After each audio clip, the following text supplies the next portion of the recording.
امام اہل سنت په 14 کاله 10 میاشتې 15 ورځې عمر کې اولنۍ فتوا ولیکله د رضاعت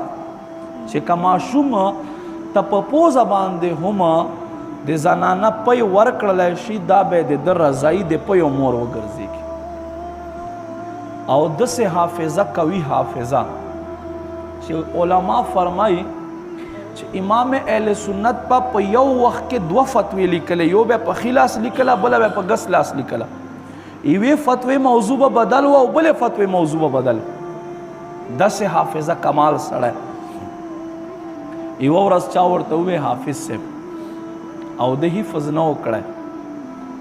دی وی چې دا سړی دروغجن نشي زه خو حافظ نه حالانکه زمونږ خلق له علم نه ورځ په ورځ لري کېږي علما مو هم داسې دي که چېرته دته یو ځای کې عزت پروټوکول میلاو نه شي نو دی خفه شي او لاړ شي حالانکه عاجزي دا یو لوی مقام دی اعلیٰ حضرت فرمائی ہم خاک ہیں وہی مونگا خاوریو خٹیو اور خاک ہی ماوا ہے ہمارا او دے زمونگا اصل لیدہ خٹا چدے خاکی تو آدم جد آلہ ہے ہمارا زمونگا جد چدے آدم آغا اللہ رب کریم لخٹ نہ جوڑ دے اللہ ہمیں خاک کرے اپنی طلب میں یہ مونگ دے اللہ پا طلب کے خاوری کی چو مونگ اللہ پا غختنوں کے خاوری شو اس خاک پہ قربان دل شہدہ ہے ہمارا و دا سے چو مونگ دا سے خاوری شو بیا مونگ دا سے خاور باندے زان قربان اولو تا تیاری بہرحال ما عزت مندو زمونگا دومره سړی نوی خود ته القابات ورکو امیر سنت امیر دعوت اسلامی فرمائی یو ځل ما سفر کولو یو ځای کې نو ما نه یو کس تپوس وکړو چې نوم دې څه دی ما ورته وی چې الیاس قادری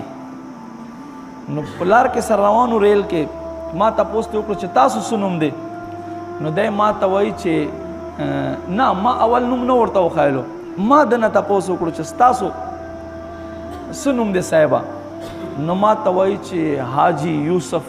فلان فلان فلان وی ما نه څه ټیم بعد تپوس چې تاسو نوم دی نو ما ورته وایي چې نمازي الیاس قادری ما چې نمازي الیاس قادری لا څنګه ما ورته وایي چې تا یو حج وکړه او ځان ته حاجي وایې او زه 15 ټیمه مونځ کوم زه ځان ته نمازي نه وایم لکه مونږ کې دا شیز دی یو سړی به حج نه وي کړی عمره به یې کړې وي عمرې والته حاجي نه وایي هغه ته معتمر وایي معتمر خو مونږ خلک ته هم حاجي وایي او که حاجي دې ورته ونیوې نو پې خفه کېږي یاره زه حاجي یم ته ما ته حاجي نه وایي نو ما عزتمند دا څه شی دی دا نفس ته دننه چې مونږ ته وایي چې ته به ګورې ځان غټ حسابوې یو ځای کې مونږ ته پروټوکول میلاو نه شي مونږ ته عزت میلاو نه شي څوک راته پا نه سي نو مونږ خفه کېږو مړه دا فلانی خو ما ته پا نه سېدو که یو عام سړی را روان وي مجبوري د عالم به ورته پاسي که ورته پا نه سېدو بس صاحب خفه کېږي یاره وایي زه ورغم او ما ته بلکل اړو توجه نه کړله نو دا شیز ختمول پکار دي مونږ خاوري او خاورې به شو نو امام اهل سنت را روان یو ورځ چا ورته وی حافظ صاحب نو دی ډېر زیات خفه شو چې زه خو حافظ نه یم او د ما ته حافظ وې حالانکه زمونږ ډېر داسې کسان وي حافظ نه وي او دی ځان ته حافظ قرآن لیکي یا داسې خلک یې حفظ یې کړی وي هیر کړی بیا دی ځان ته حافظ وایي حالانکه یو سړي کې چې یو صفت نه وي او ته دته هغه صفت ورکوې خو دا خو ته دروغ وایي او دی هم الټه پې خوشحالېږي نو دی هم ګناهګاره دی نو چیرته شیخ القرآن والحدیث شیخ التفسیر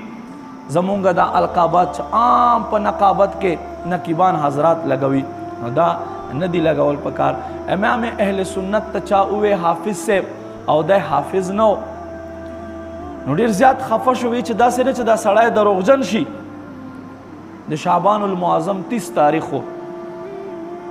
په سبا باندې روجه وه ماښام نه بعد کېنستلو ماسخوتن پورې یوه سپاره اولنۍ یاده کړه چې یاد کړه ماسخوتن په تراو کې اولنۍ سپاره تلاوت کړله چې 29 رمضان راتلو نو امام اهل سنت په 10مو تراو کې 10مه سپاره تلاوت کړله داسې حافظه الله ورکړې وه چې په یوې میاشتې کې قرآن حفظ کړو په یوې میاشتې کې